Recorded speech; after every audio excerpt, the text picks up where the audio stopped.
Selamat siang, perkenalkan nama saya Nunung Septi Damayanti, Stambuk E321-22208. Di sini saya akan menjelaskan modul 2 tentang pengamatan sel.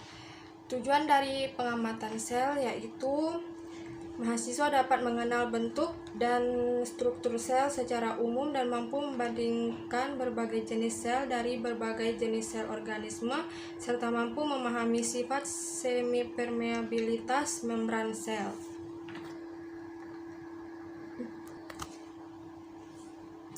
Prosedur kerja dari pengamatan sel. Yang pertama, batang ubi kayu. Memotong empelur batang ubi kayu melintang setipis mungkin.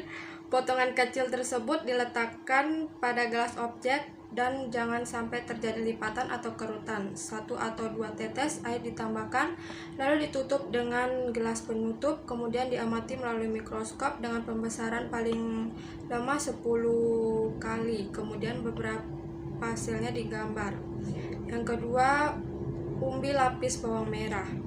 Bawang merah segar dipotong, salah satu lapisan siung yang berdaging diambil, kemudian lapisan tersebut dipatahkan sehingga bagian yang cekung tampak adanya epidermis tipis. Dengan menggunakan pinset, epidermis tersebut dijepit dan dilepaskan dari umbinya dengan perlahan. Potong kecil epidermis diletakkan pada gelas objek dan jangan sampai terjadi lipat atau kerutan. Selanjutnya gambar sel dengan bagian-bagiannya. 1 tetes zat iodium diteteskan di salah satu tepi gelas penutup dan hisap dengan kertas penghisap pada sisi yang berlawanan, kemudian amati dengan pembesaran yang lebih besar 40 kali sehingga terlihat dengan jenis bagian-bagiannya. Yang ketiga, tanam hidrilla. Prosedur kerjanya, selembar daun mudah hidrilla yang telah disiapkan diambil dan diletakkan di atas kaca objek dalam posisi bentangan membujur yang rata, lalu ditetes dengan air. Tutup daun tersebut dengan kaca penutup dengan hati-hati jangan sampai terbentuk gelembung udara, serta tumbuhan tersebut diamati melalui mikroskop. Yang keempat, selaput rongga mulut sebagai sel hewan. Dengan menggunakan sebuah tusuk gigi, kerutlah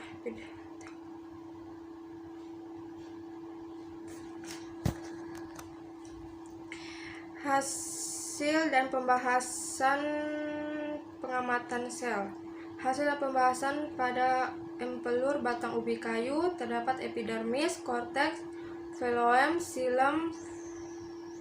phloem, dan phloderm. Sel penyusun empelur berbentuk segi 6 dan memiliki ruang antara sel yang besar.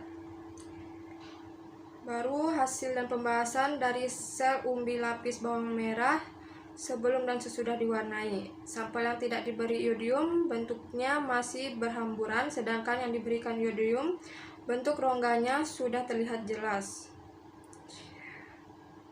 Yang ketiga, pengamatan pada selaput rongga mulut. Kita dapat mengetahui hasil struktur sel atau penyusun sel selaput rongga mulut. Mukosa rongga mulut adalah jaringan yang melapisi rongga mulut, terdiri dari 2 bagian yaitu epitel dan lamina propria. Mukosa rongga mulut adalah lapisan kulit yang tertutup pada epidelium dan fungsinya sendiri terlibat dalam proses absorpsi. Yang keempat, pengamatan hasil dan pembahasan pada tanaman hidrilla. Dapat diketahui struktur sel pada tanaman tersebut yaitu dinding sel, sitoplasma, dan plastida. Yang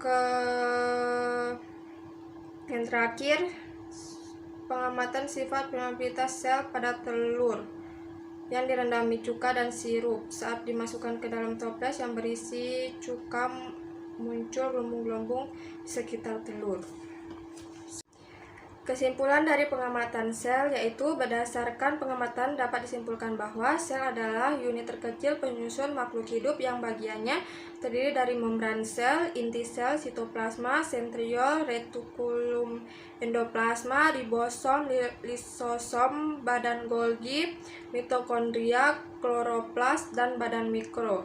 Sel tumbuhan mempunyai membran sel, dinding sel, sitoplasma, dan vakuola tetapi tidak mempunyai sentrosom dan sentriol. Membran sel memiliki sifat permeable yang berarti bahwa hanya dapat ditembus zat-zat terlarut. Semipermeabilitas adalah sifat selektif terhadap benda-benda yang bergerak menembus membran.